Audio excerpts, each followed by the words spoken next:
Hi, and a massive welcome to everyone here today for making time to listen to activists making some noise out there in the world to wake people up. This event is overdue, and we're so happy to create a space where people who are affected hardest by the climate crisis can spread awareness. That being said, this isn't a space for just talking and listening. This is the beginning of taking action. There are many ways as people how we can take action in our lives and in Just Stop Oil, and I'll speak on it a bit later throughout the night. We call this event No Justice in a Racist Climate.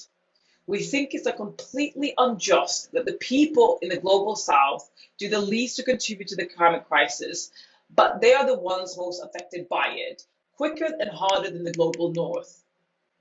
The whole team had an issue with saying the global south, as part of the problem of a racist system is to clumsily clumping together nations with vast different cultures, biodiversity, and climate and saying they're all one. The people in Tanzania will face different struggles to the people in Bangladesh, yet we're all fall under the umbrella of global south. Our aim is to make this the beginning of a series where we could look at different regions individually and how the climate crisis will affect the area and its people, and more importantly, how we fix it. So, as much as this is a general global south talk, I understand that people need boxes to categorize things and labels, and therefore we use the global south to kind of generalize this talk. But hopefully, if this is successful and people love to see more and hear more, what we'll do is we'll make individual regions and have speakers from that region and see what we can do to tackle the climate crisis in that region and how we can help. To start, I'm going to give a quick overview of what Just Stop Oil is, what our demands are, and the climate and social science, which informs our strategy of civil resistance. Just Stop Oil is a coalition of ordinary people demanding that the UK government ends all new fossil fuel projects and licenses. This is such a basic yet crucial demand, which simply echoes the demand spelled out by the United Nations, the International Energy Agency, and the Intergovernmental Panel of Climate Change. But we're done politely asking. We are now currently demanding a right to life on Earth. In the words of Antonio Guterres, Secretary General of the United Nations, we are on a highway to climate hell with our foot still on the accelerator. He has called the new fossil fuel projects moral and economic madness, and I can't say I disagree with him, and completely incompatible with a livable future. Already, we are at 1.2 degrees of global warming, above pre-industrial levels. This past year, we've seen what 1.2 degree means. We've had 40 degrees heat in the UK with over thousands of people dying, railway tracks melting, and the fire service having their busiest day since World War II. But we are the worst affected by a long way. 33 million people had their homes flooded in Pakistan, and there are currently 1.8 million children in East Africa right now experiencing life-threatening malnutrition in the world. 1.8 million children starving in East Africa. That's just unbelievable. But the effects we've seen so far are only at 1.2 degrees of warming. During the 2015 Paris Agreement, world leaders pledged to keep us well below 2 degrees, preferably by 1.5 degrees, because these are the temperature at which scientists predict major tipping points will occur. What are tipping points, you ask? I'll tell you. A tipping point is a crucial threshold that, when crossed, leading to large and often irreversible changes in the climate system. Certain tipping points are predicted to happen at 1.5 degrees. For example, the melting of the Arctic ice sheet, which helps reflect sunlight and keep the Earth cool. At 1.5 degrees, the melting of this ice sheet becomes irreversible, meaning the ice doesn't cool down and freeze and then melt and then freeze and melt. No, once it's melted, it's over. we start permanently losing it and leading to acceleration of global warming and a surge in sea levels. It is hard to predict exactly what temperature all these tipping points will occur, but the general consensus is once it hit 2 degrees, we will hit 3, 4, 5 degrees, and so on. Global warming becomes completely out of our control, and human extinction is ultimately the outcome. Antonio Guterres has recently come out and said that there is currently no credible pathway in place to stay under 1.5 degrees. So this is effectively locked in and likely to be crossed in the early 2030s. And if we don't drastically reduce our emissions now, we're likely to reach 2 degrees by mid 2040 and almost 3 degrees by the end of the century. So what do these abstract numbers mean actually for us? 1.5 degrees, just 10 years away, still in our lifetime, means 0.9 billion people affected by the water stress, heat stress, and desertification. 2 degrees, around 20 years away, still within our lifetime, means 3 billion people affected by chronic water scarcity and drought. It also commits the world to a half-meter rise in sea level by the end of the century, putting millions in coastal regions at risk. 3 degrees means 19%, almost one-fifth of the global land becomes uninhabitable. One-fifth of the land will not be fit to live in. Right now, less than 1% of land is uninhabitable. Places like Sahara Desert, where it's too hot to grow food and sustain human civilization. So 3 degrees means 3 billion people could be exposed to life-threatening heat and forced to leave their homes, becoming climate refugees. That's over a third of the current global population trying to migrate safely in just 80 years from now, and possibly much sooner. And of course, not everyone will be affected equally, hence why we're having this talk. As many as 17 of the 20 most affected countries in the world by the climate crisis are in Africa, and yet 48 sub-Saharan countries total only 0.55% of emissions. It's less than 1%. It's less than 1% of all the emissions. But do we have to face this future of billions of people suffering, dying, and humans becoming extinct alone? No. 1.5 degrees may already be locked in, but 2 degrees isn't yet. It's not too late to save us from a very worst possible outcomes, and we have a moral duty to try and prevent the suffering and deaths of as many people as possibly. The solution comes from people. We have the science, we can develop the technology, we simply need the political will to do so. And we must do it fast. In February 2021, the former chief scientific advisor of UK government, Sir David King, said, "We need to move rapidly. What we do in the next 3 to 4 years, I believe, will determine the future of humanity. We are in a very, very desperate situation." That was 2 years ago. That means we only have 1 to 2 years left to create radical social change. And this radical social change will not come about from signing petitions, writing to our MPs, and holding place cards on the side of the road, like we've done in the UK and the global north for the past 15 years, since we've known about this bloody climate crisis. It comes from civil resistance, something history has proven effective time and time again. The suffragists slashed paintings, smashed windows, disrupted business as usual to win the women's right to vote. The civil rights movement in America used sit-ins. They boycotted. They marched, which disrupted roads to demand equal rights for Black people. And all these movements started off small. If we take the example of the Freedom Riders, this began just with a group of 13 people, 7 Black, 6 white, getting on a bus together, despite this being illegal, and driving into the ultra-racist states in America, where they were arrested, beaten up, firebombed, and denied ambulances. But this snowballed into eventually over 400 freedom riders in prison. Segregation based on race was finally ruled illegal. We have seen similar success from civil resistance in the climate movement itself too. In 2019, Extinction Rebellion shut down the centre of London, forced the UK Parliament to declare a climate emergency, which led to many other countries worldwide following suit.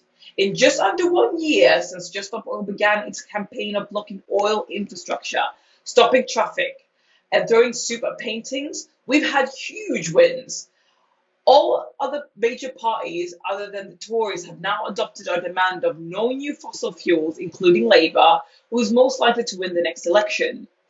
HSBC and the Lloyd Bank have publicly announced they will stop financing new oil and gas fields. We have inspired 1.7 million more people to take some form of climate action, and our November M25 action alone led to 1.75 million more people supporting Friends of Earth, a more moderate climate group. And this year, we're only going to grow bigger than ever and have the Tories meet our demands, or whoever is in Parliament, to meet our demands of no new fossil fuels. And our strategy is more accessible than ever, as we will be slow marching on the roads. This is currently legal, and so is the risk of arrest being extremely low. I'll be getting more info into how you can get involved in fighting for a future, but first, I am thrilled to introduce our first speaker. Due to the time difference, this first speaker can't join with us live, but they've kindly sent a video. Ms. Lisapriya Kungujam is an 11-year-old climate activist and founder of the Child Movement, and currently works as the special convoy of the president of Timor-Leste. She addressed the world leaders in 2019 at COP25. She is an 8-time TEDx speaker, 8 times, and is one of the youngest people to speak at the United Nations in history. We are thrilled to have her here with us tonight. Over to you. Dear friends and people of UK, Khuramjari Namaste. My name is Lisapriya. I'm 11 years old Indian climate activist. And it's a great honor to speak here today in front of the inspiring young climate activist of Just Stop Oil during this crucial juncture of global climate crisis. When I heard about the Just Stop Oil movement for the first time, I couldn't understand what exactly the name is and why they're spraying on every corporate walls with orange as a new form of protest. As I have never seen such a unique form of protest anywhere in the world. Slowly I started realizing that this is the real climate movement that the world must follow. And I really appreciate the Just Stop Oil activists for inspiring me and inspiring the world. More power to you all, and we all are together in this fight. Today, I would like to express something from my little heart. The most difficult challenge I face in our country movement in India is that our leaders always try to politicize our voices. Whenever we say something or tweet something, it's insisted by someone. India is the largest democratic country in the world, but in opposite, there is no freedom of expression in my country. We put our life in danger when we speak out something against any policy or against to any of our leaders or any government. Either young or old, political leaders and their blind followers will attack first on social media. Whenever we speak out, then followed by troll, abuse, and spreading false propaganda by using their puppet media, and then arrest to silence our voices. But I never get scared of them, and we shouldn't be. We need to keep speaking out, and young people need to hold the lawmakers accountable for their political decisions. We need a just transition, away from coal, oil, and gas, which are the top causes of climate crisis today. And also, I have a small appeal to the world that please stop underestimating the voice of young children in the global climate movement. Long live Just Stop Oil. And thank you, Jai Hind, Sanaleba Manipurna Yaifre.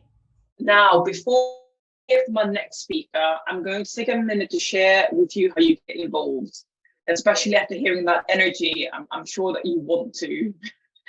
The conversations are incredibly important and they're enlightening, educational, and impactful, but we do need to take action, and this is important. This is about you and me taking action for collective world united. Tonight's event is all about how decisions being made in the global north are having devastating impacts on the global south. Make a decision today that will help us in the journey towards racial justice and climate justice. There are three actions, three specific ones that you can take today, which can help fight these injustices. And you can pledge it on this call, right? Number one, your energy. You can volunteer. To prevent more summers of life-threatening heat, you can volunteer your skills and time in a role that suits you. This is a mass movement, and everyone has something to offer that helps ensure that our collective survival, whether it's listening, hosting, organizing these talks, bringing potential volunteers or action takers. There's fundraising, there's video and graphics, there is creating content for social media, there is admin, there is so much well-being, police support, prison support. There is so much that you can give of your skills and time, and maybe you have an idea of how you would want to contribute. That is completely welcome. Perhaps you could help publicize and curate events like these, which emphasize the need to decolonize the climate crisis and with spotlights voices of the global south. So that's your time and energy. Also, you can donate. That's number two. What are the most effective and simple ways you can fight for your own future and everyone else's is donating to Just Stop Oil. Help us hold the genocide government to account and support those that already are deeply affected by the climate crisis. If you can, give more, that's perfect, but as a minimum, if you can, once a month, to commit to giving what you earn in just 1 hour of your work to Just Stop Oil, that would be a massive help. Our donation link will be found on the website and in the Zoom chat right about now. You can also, this is the third one, attend a non-violence training. Our non-violence training are important whether you decide to take action with Just Stop Oil, any other group, or just honestly, I went to it. It's helped me in my personal life. It's such a good training.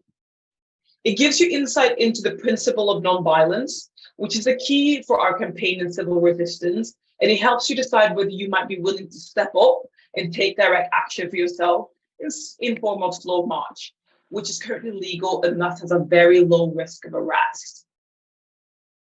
We find ourselves in a time where people who have done the least to contribute to the climate crisis are the ones that suffer the most. Let's do something about it and take action. You can do 1, 2, 3, all of them. You decide what you want to do. You can make your pledge or pledges and now on the poll, and they'll be accessible throughout tonight's event. This allows us to grow the community, our movement, and strengthen and bring real change. All answers will be anonymous, so nobody else can see what you did in the poll and what you've answered. You just click what you want to click, which pathway, and what part you want to take part, and that's it. Or use one of the links provided to directly donate and sign up if you're a doer. Now, we're going to go into our live speakers, which means we have a Q&A section set up for you. Tonight, while each of our speakers are sharing their inputs, you will have the option to suggest a question that you want to ask them. Please message your question to, if you scroll down, you will see someone that says, questions here. Send all the questions to that person. But if you can give you a wave, people can see you, that's the person that you want to send all your questions to. That being said, let's introduce our next speaker. Our next speaker is another incredible embodiment of importance of youth participation in the climate decision. Farzana Faruk Jhumu is a climate activist and advocates for climate change action with Friday for Future. She was driven to action by the severe impact of the climate crisis on Bangladesh. Her work has helped highlight the climate crisis as a child rights crisis. And a reminder, if you have questions to Farzana, please send it to them during her talk and we'll get them through. Farzana, over to you. Thank you so much, Dee. It's 1:27 a.m. here, so please excuse me for being not ready to properly speak and stay for the whole session. But I'd really love to have some questions after that, and I really appreciate if you can tell me when my time is finished so that I can have idea that how much I'm talking. So that being said, this is Farzana here, and I am in Dhaka, Bangladesh, at the past midnight, 1:27 a.m.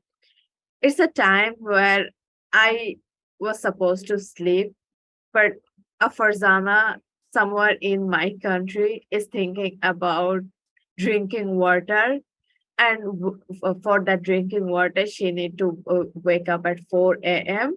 so that she can walk 2 hours to get the drinking water for her family. Farzana is thinking to leave her house to shift to the capital city because there is water in her house. Farzana is thinking to not have kids or to throw her vagina because the salt water is killing her reproductive system.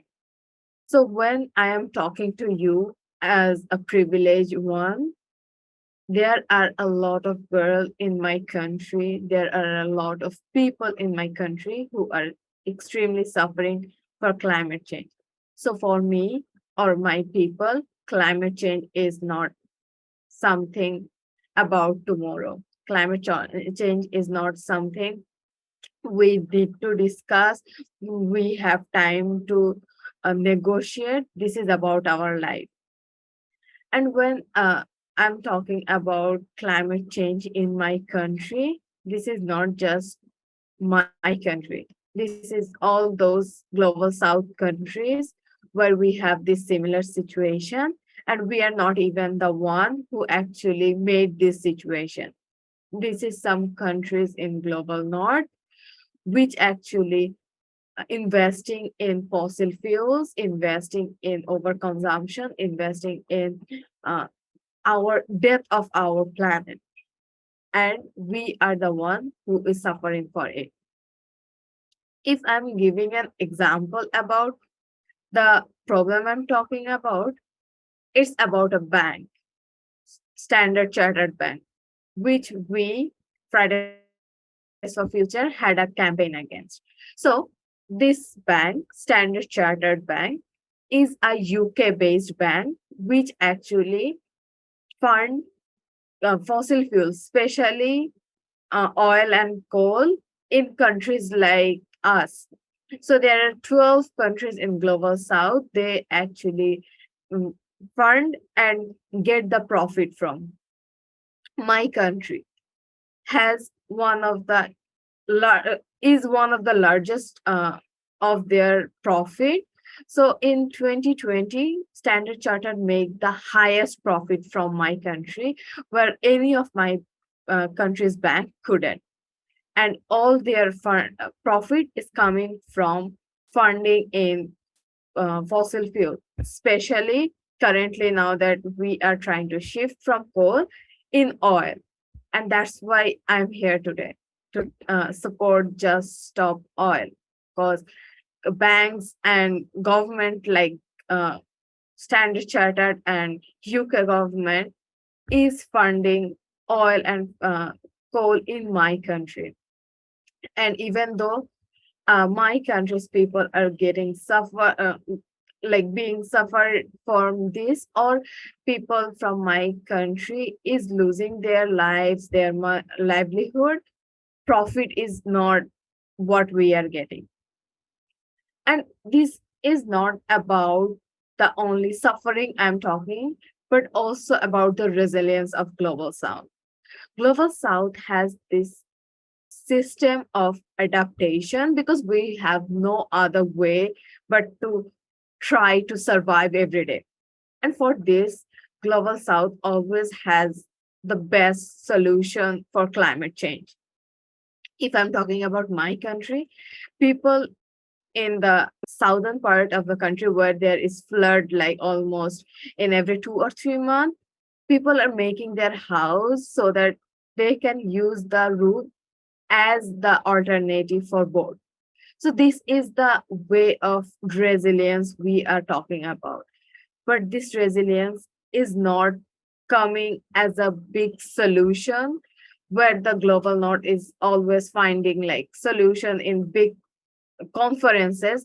We already have this solution. And you know why this solution is not in the like big conference?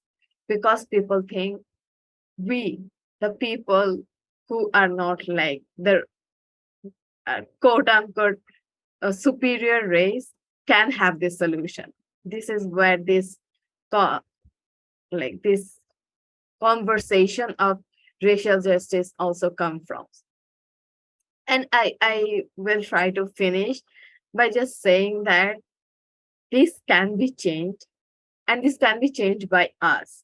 And I work with Fridays for Future. I work with many youth organizations, and I have seen this that youth and the people who is supporting youth could make this change. We have successfully did campaign against big banks. We have successfully supported organization like Stop Oil to do their awesome work. And you know how we all can do it together. So maybe all who are currently listening to me can work together. And obviously, they already said a lot of way, and we can just support this. And also, we can join the global climate strike, which will be on 3rd March. And this can be the start. Let's all work together because what I'm suffering right now, this will also come to you eventually because the earth is for all of us and we live here together. Thank you so much for listening to me. And if you have questions, please let me know. Amazing. Thank you so much, Farzana. Great. One thing that struck me, the first thing you said was how there are already solutions and we have the solutions, and who has them is the people. And I 100% agree with you. People that are in it, they feel the solution because they need to have a solution, no? And that's why they come up with it.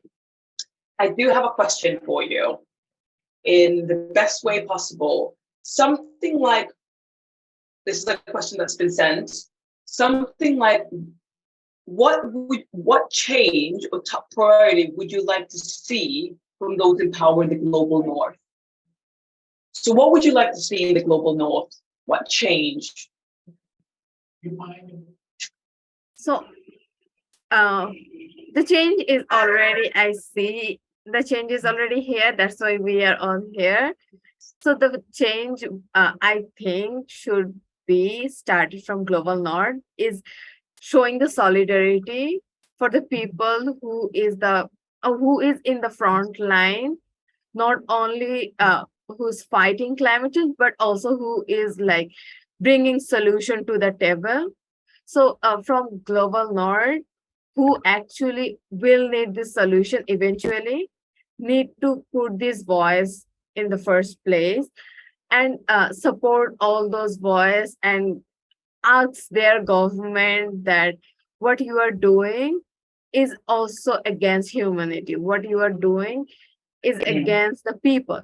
So this is not for global south, this is for all of us. Global south, global Yeah. north, as you said, this is not a tag we want to give.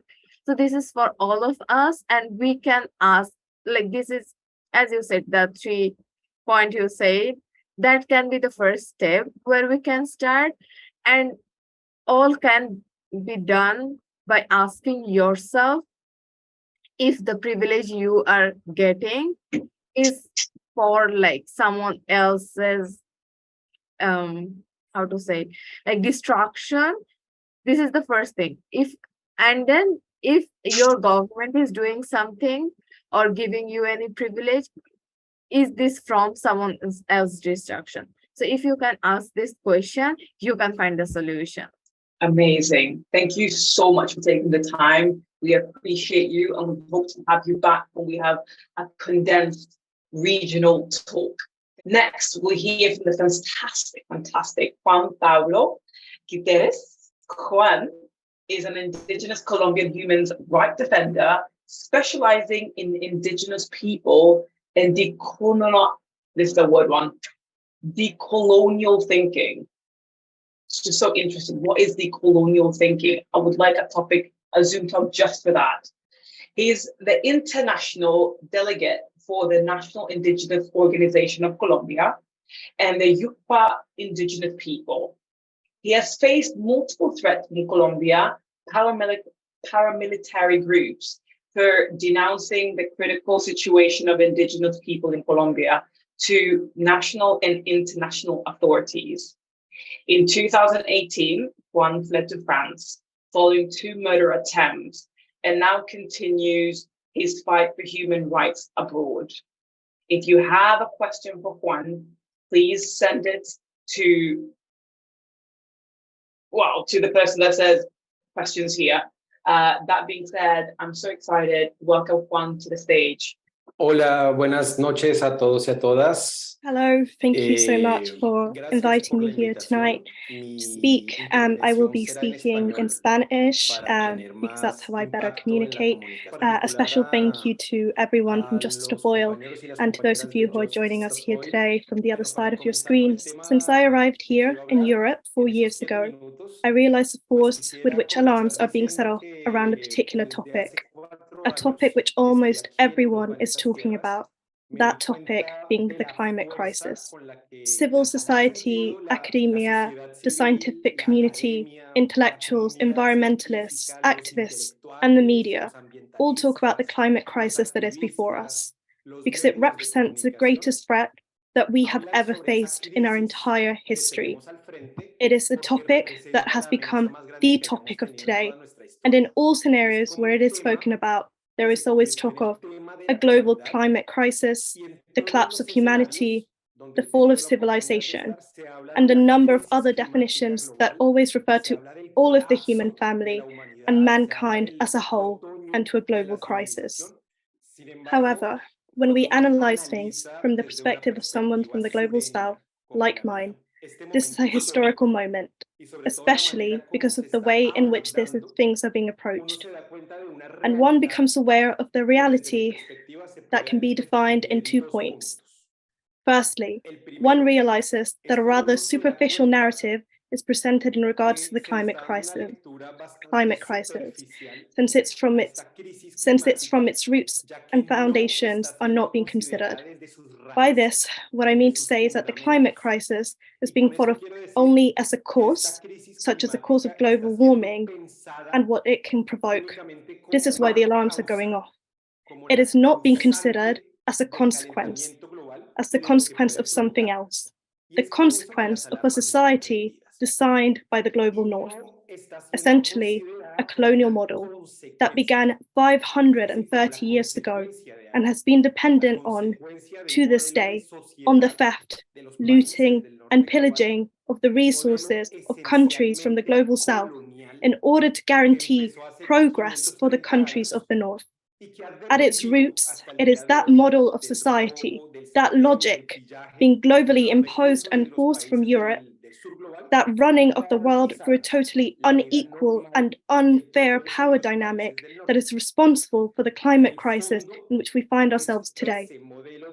We must not forget Europe could only hold power only and thanks to the robbery and looting of South America from the 16th century and of the African continent from the middle of the 18th century until today. Without the colonization of Africa and the Americas, Europe would perhaps still be stuck in the Middle Ages today. Secondly, from a Southern perspective, one realizes that the reason alarm bells are going off in the world right now is actually because of Europe and the world powers being overwhelmed by the very Frankenstein they created, which they can no longer control. The alarms are going off because Europe and the colonizing powers are feeling vulnerable and threatened by the consequences of this colonial, capitalist, and neoliberal model that they created, which in order to function must destroy Mother Earth and exploit her inhabitants.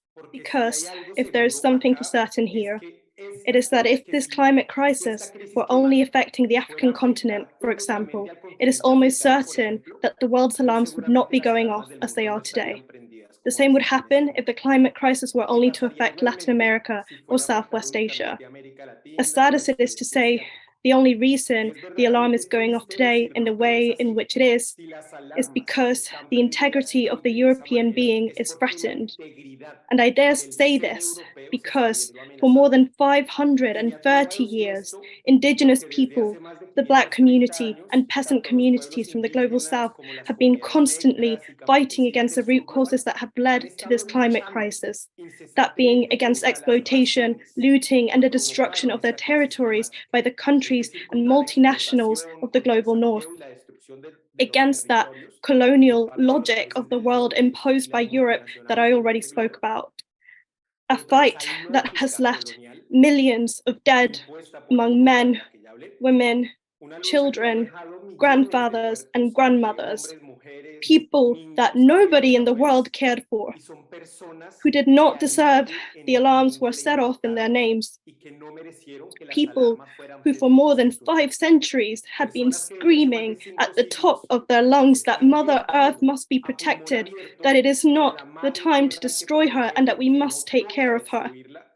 People whom nobody wanted to listen to and only do so now because Europe has felt the consequences of their way of being. In these moments that the European being is seeing itself vulnerable in the face of the consequences of that colonial logic, now the alarms are on. This inevitably reflects, even today in 2023, the hierarchy of humanity invented in Europe and turned into a social reality. This racial hierarchy where some are more important than others, where there are some who deserve to be mourned and others who do not. To wrap up, I have a question that arises to me, and it is this. Why is it that only now, when Europe feels vulnerable in the face of the climate crisis, did people start talking about the importance of protecting the global South, and not before when we were being murdered by the millions? Finally, after this brief introduction, it can be concluded that 1. In the global South, they have been fighting for more than 5 centuries against the causes of the climate crisis, and nobody cared. And in the global North, they have been fighting for a couple of years against the consequences of the climate crisis, and the whole world is in panic. 2. We are not experiencing a climate crisis, but a colonial crisis made by a few countries that are making the whole world pay for their brutality. It is not a global crisis, but a crisis of the countries that call themselves world powers that are actually today's colonizers under a different name. 4. The alarms are only going off now because the European being is feeling vulnerable, and that is a sample of the racial crisis that humanity is stuck in, where some human beings are more important than others. 5. Today, both in the global North and South, we are fighting against the same enemy, this colonial, capitalist, neoliberal system. And the time has come to listen to those who have been fighting against it for more than 5 centuries. Surely the answer lies there. And finally, 6. The first step is to accept that the European monologue is over and the time for dialogue has arrived. Thank you. Aceptar que el monólogo europeo terminó y que llegó el momento del diálogo. Muchas gracias. Juan, muchas gracias. Tengo una pregunta. We had a couple of questions coming in. We're very, very grateful. I agree with you. This is not a new fight. It's a very new fight for the global north, but it's been a fight for centuries, actually, like you mentioned. So I appreciate you speaking about it so eloquently and with such passion. And Claudia, thank you for translating that so brilliantly. Amazing. I could feel the emotion coming through you, and it's brilliant. So here's the question. How can we work together to best build true solidarity? That is the question. Bueno, so essentially, the key thing is to accept that these systems exist, these patriarchal, Eurocentric systems that exist, and accepting their failings. And once we accept these failings, we will become more open and willing to see the other options that are out there and to listen to the voices of those who are being oppressed by these systems. So, because when we see these crises that we're facing, social crises, economic crises, they're all a direct result of these systems. Yeah. So when we see these failings that are a result of this system, it opens up our eyes to the necessity for this change, that and for us to see things with new eyes in which we're not seeing things from which we're not seeing things at this point in time. Yeah. So looking at things from a horizontal glance, not hierarchical, the way that we have been seeing things, like was said at the end, the European monologue is over, it's time for dialogue. Europe has been used to pointing a finger and people following, and the time for that is over. Y el mundo lo seguía, pero eso ya cambió. Yeah, so it's not about lecturing people. It's about saying that it's about accepting that this section is over, this monologue is over, and it's this time for a collective dialogue. Por fin, el momento de un diálogo. Muchas gracias. It's what we're doing, basically. It's what we're doing right now. We're creating dialogue, and it's not centric to Europe. It's aquí in different parts of the world. So I appreciate that with your answer, I feel like we're doing the right thing. So thank you for confirming that for us. Juan, muchas gracias. Claudia, muchas gracias. Thank you so much. Claudia.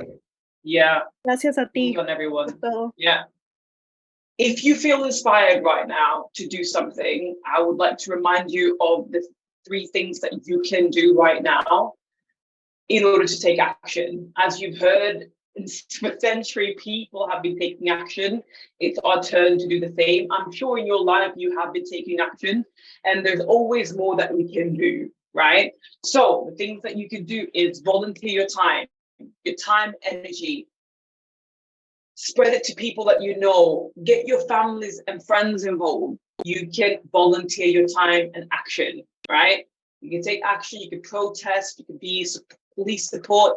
All of these supports, we need them. We need volunteers to grow this movement, to make it as big as we possibly can. Number 2, sometimes you just don't have the time and energy, but you do have that wallet though. So you can always, number 2, donate. If you have some spare money or you want to consciously make sure that your money is where your mouth is, you can always donate, preferably monthly, because saving the world is not cheap, y'all. It is not cheap, and we need everything that we can get. Number 3, you can get involved into the non-violent training. These are such good training. Even though you're not sure, like you're not, by the end of this or during this, you're thinking, I'm not sure if I really want to do this. It's okay. Just go to a training because it will help you in your life. Being more non-violent in your day-to-day life is helpful. It's helped me for sure. And you can go to them several times, even though you don't want to take action. But I'm telling you, once you go to these trainings, you'll feel so inspired that you want to take action. And there's such an amazing place to meet people that have the same mindset as you and have conversation, just the one that we're having today. And that being said, I'm going to introduce our next speaker. Chantal Lunt is a writer, presenter, educator, and activist based in Liverpool. Did I say that right? I don't know, Chantal. Liverpool.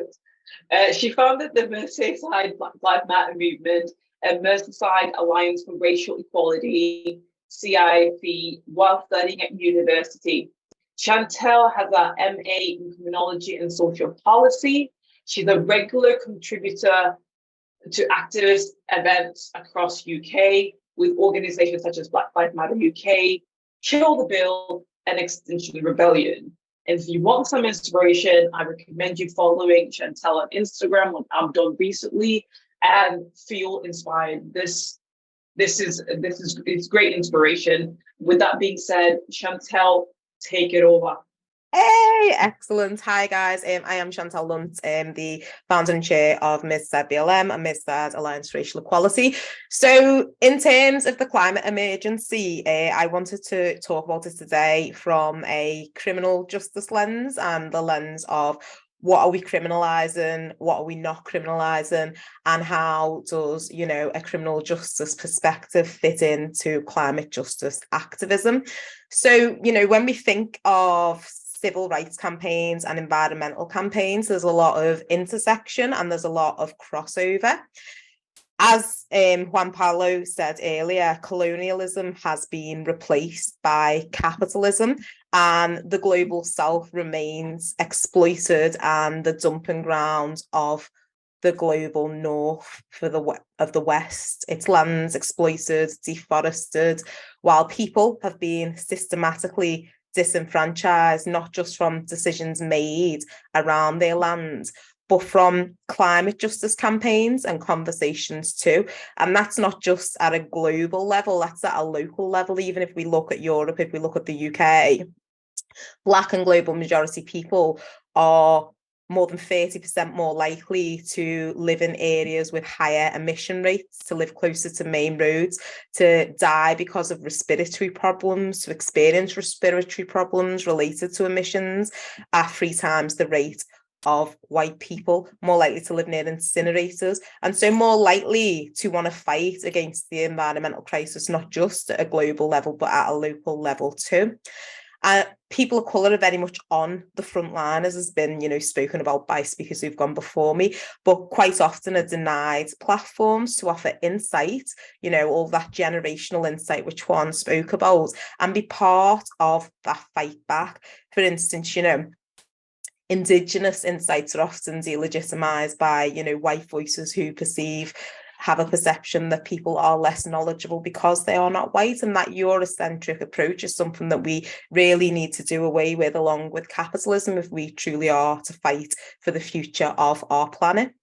But in terms of, legislation, historically, the state and the criminal justice system have spent a lot of time and resources spying on and infiltrating not just environmental movements, but racial justice movements too. This has been going on for generations. And, while they spy and listen in, they hear our words, but they respond to what communities and campaigns say that they need with criminalisation and legislation instead of the action that is needed. And we mentioned Kill the Bill in one of the campaigns that I was quite involved in. That was in response to the Police Crime Sentencing and Courts Bill, which is now the Police Crime Sentencing and Courts Act. This legislation was very much in response to climate justice campaigns and racial justice campaigns such as XR and BLM, mobilising huge amounts of people within the law to take direct action, to take to the streets and to do something about the issues facing our planet and the people on it, racialised individuals. And what was the response that we got? Legislation to attempt to make almost all of our activism illegal. Legislation was written, it seemed to be, in line with stopping the mobilisation of civil rights and environmental movements at a peak point in the activism of both of these movements, when we had a really large audiences. But it's really important to retain those audiences, to keep a lot of people along with us for the movements in any way that they can be involved. And it's clear to see that the environmental movement is inspired by the direct actions and civil disobedience tactics that were adopted by the civil rights movement that went before it. As the situation with our planet becomes more concerning by the day, it's important, though, not to lose sight of the need for a lot of people to be involved in all parts of the struggle. Arrest can be a consequence of some activism. We all know that. A lot of us take that risk when we go out and when we protest. We know that arrest can be a consequence, but while it can be a consequence, it shouldn't be the aim of it. And it shouldn't be glorified. And we shouldn't promote a discourse that is kind of, if you're not prepared to be arrested, you can't be a part of the movement. You need to make space for all people. Because what we do know is that there's a two-tiered criminal justice system in this country and globally. And that system is much harder and much harsher if you have Black or brown skin. So we must ensure that activist spaces remain inclusive and make space for those with lived experience, those who might not experience the privilege of an arrest without consequence. Because to be arrested but to keep your job is a privilege. To be arrested and have no social impacts around that is a privilege that is often not there for Black and brown people. It's not extended to our communities. So asking people to be arrested, it's a different ask if you are Black and brown, and we need to bear that in mind within our movements. Being transparent about risk factors involved in activism is key, and it was lovely to hear Dee demonstrating that earlier with announcements by kind of saying, okay, this is a low risk action. We need to be really transparent around that so that people can make informed decisions about their involvement. But we also need to be aware of how the police and criminal justice systems are responding to the environmental crisis. I was reading a paper by the Police Foundation, which is an academic think tank, around the reforms that they felt were needed to the police. And I'll be honest with you, there was a section about the environmental crisis, and I was like, oh, we might be onto something here. They could be about to say what the criminal justice response to the environmental crisis could be. But I was quite disheartened to see that what this actually covered was the fact that they were looking forward and recognising that we were going to have climate refugees and a lot of people were going to be displaced because of the climate emergency. And essentially this report was highlighting how the police would have a role in defending UK borders from people who've been displaced because of the actions of the West. So even when the criminal justice system is looking ahead, it's looking ahead from the perspective not of responding to or taking any responsibility as to the harm that the West is causing to the planet, but from keeping those people who are impacted by the actions of the West away from the West front door. And this was a report about reimagining policing. And it's not just the police who can reimagine policing.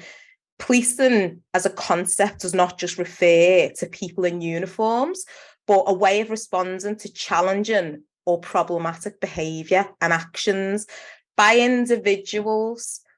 But it's not always individuals, it's sometimes corporations too.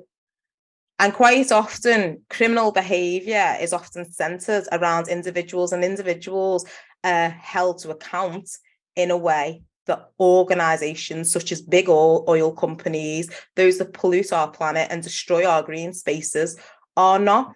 So when we think about reforming policing, when we think about abolishing policing, when we think about what policing as a concept, not just those in uniform, what policing as a concept looks like, it's important to ensure that environmentalism remains a part of that. So whether it's abolition or reform, a cornerstone of racial justice is radical changes to policing in a way that doesn't just protect the interests of the few, such as rich capitalists right up there at the top who've got interests in money and property, but so the policing protects the interests as the many, such as protecting people from social harm, giving people the right to live in a healthy environment and not have the future destroyed by the decisions of those few. If we look at Ghana, 85% of the e-waste imported to Ghana is from Europe, and it's often disguised as gifts, technological gifts. We're sending you this computer. Only when it gets there do you know that this computer's broke, and we've done it because it's easier to accept the fine for dumping our waste in Ghana than to actually dispose of it properly. It's cheaper for tech companies to pay the fines than to recycle. Only 35% of electronics are recycled using official recycling and collection points. And we need a justice system that pursues corporations who dump e-waste with the same energy that the police pursue innocent black boys in England, criminalising those fleeing the environmental harms inflicted by the West, but not those inflicting harm to people, is problematic. We need national and international laws that protect the planet with the same energy that they are currently protecting capitalism. So along with the changes that we need in terms of activist spaces, we need legislation, sanctions, laws, international and national. We need justice systems, whether criminal or otherwise. While we're reimagining policing for Black and global majority people, we also need to be reimagining what policing actually means, because quite often policing can respond to behaviour that isn't causing harm to others, whilst ignoring behaviours of corporations that are actually killing people. And it seems that if you've got a company logo and a big office up in London, you can get away with everything up to and including murder. But if you're taking a loaf of bread from Tesco because you've got no food, well, you will feel the full force of the law. And it's time that we really examine that. We're reimagining the world to get the changes that we need. Capitalism has to go out of the window, and we need to reimagine policing and justice responses to social harms inflicted on people too. Thank you. Oh, you took me on a journey there. I was upset, I was angry, and then I felt inspired. So thank you so much for this. You're absolutely right. We have to look at how the law is protecting us, how the police is supposed to be there to help us, but yet they've kind of failed because not because of the individual police, right? It's more the system, right? It's the system that's messed up, and we have to look at it and re-examine it and redefine it. So I'm 100% agree with you there. We do have a question, and it's a loaded one. As you might know, or if you don't know, Just Stop Oil is predominantly white. How can Just Stop Oil inspire people that look like a variety of people of color, to join the movement in its mobilization or in its tactics or whatever? However, how do we attract more people that look like us? So I spoke at an event recently. It was with the Rebel Sharpton, and it was an event in London. And this was brought up by a young Black person in the audience. There's still a huge perception that in order to get involved in environmental activism, people have to be willing to be arrested. And I'm not problematizing arrest. If people want to be arrested, go for it. Do you know what I mean? But we have to understand that an arrest for some people is different to an arrest for others. For instance, if you are here and you do not have leave to remain yet, or you have an open migration case, you can't risk being arrested, but you might want to be involved in environmental activism. If you're studying at university, again, a lot of Black people would find it difficult to find jobs without a criminal record. With a criminal record added onto that, it can be all but impossible. And we know that for white people, it's not the same. That's the reality of it. So there is still a perception, and it's rooted on, a lot of conversations, that to be involved in some part of activism, you have to be willing to be arrested. And for some people, that's a no-go. For others, it'll be okay. So we have to make people aware that it's not just, activism's a spectrum. We can start right over here doing social media, doing messages, doing stuff that doesn't even involve you leaving your house. And we can go all the way over here if we want to. We can be right up in the police's face, as I sometimes am, and we can be in those spaces that are a little bit spicier. But we need to make space for people right across the spectrum. And also what we need to be aware of as movements is that putting a message out within your social circle, if you are, white, or within your spaces where white people are, that's not always going to reach Black and global majority communities.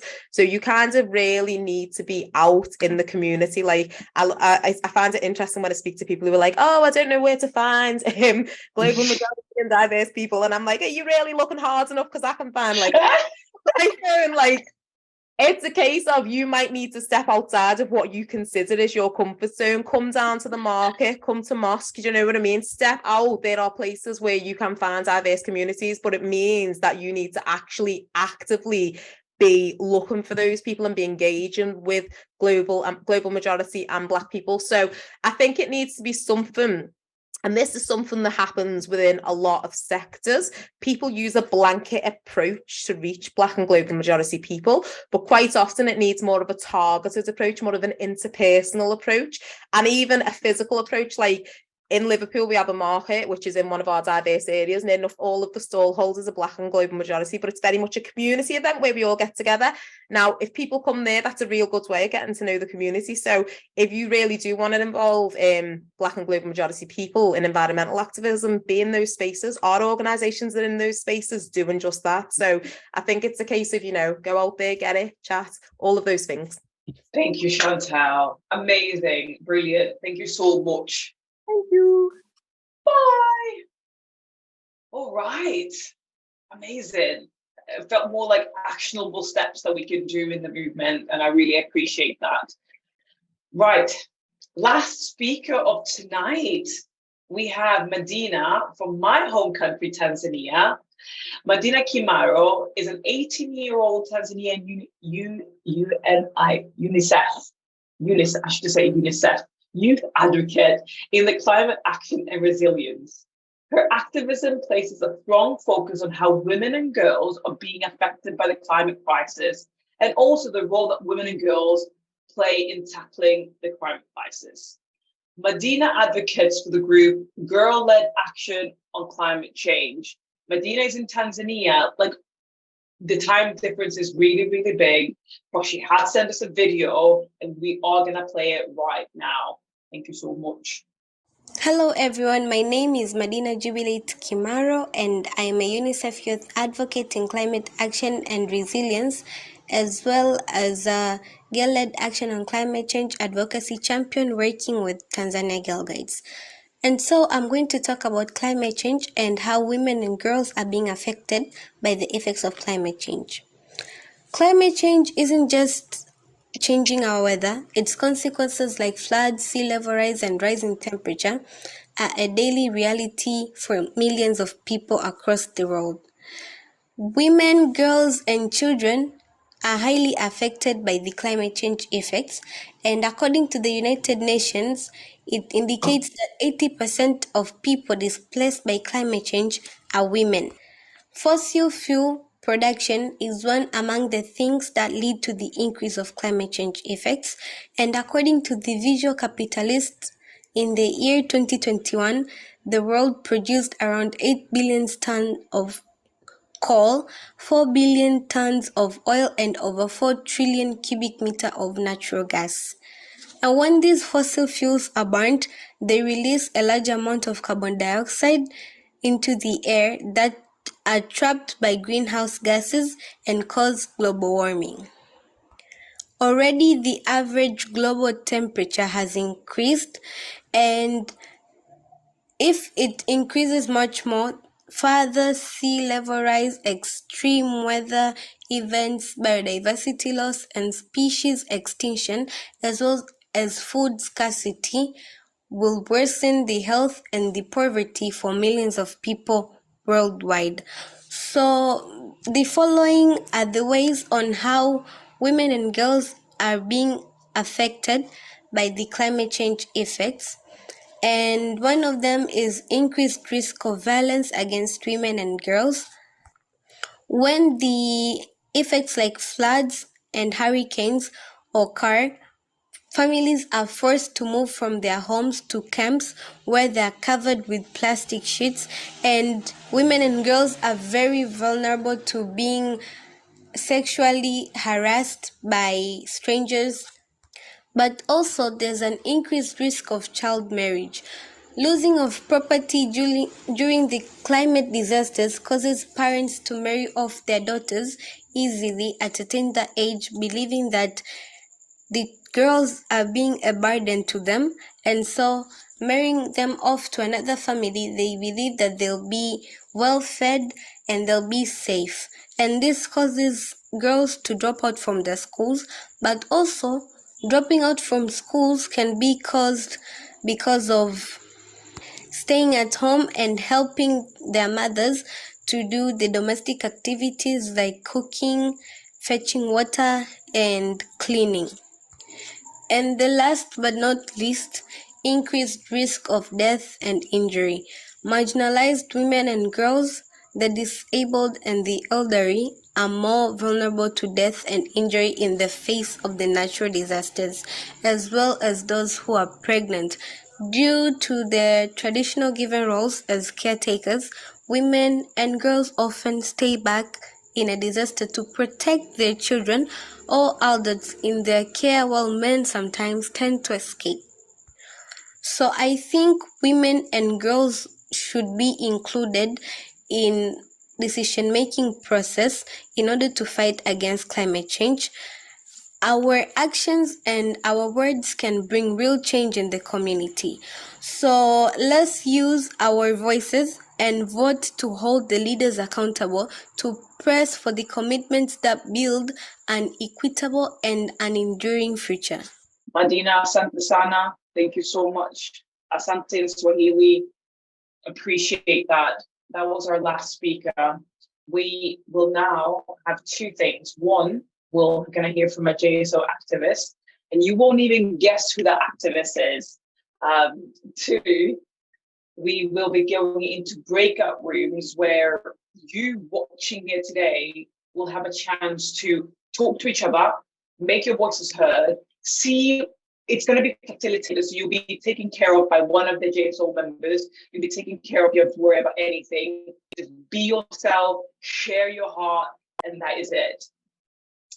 The JSO activist is yours truly.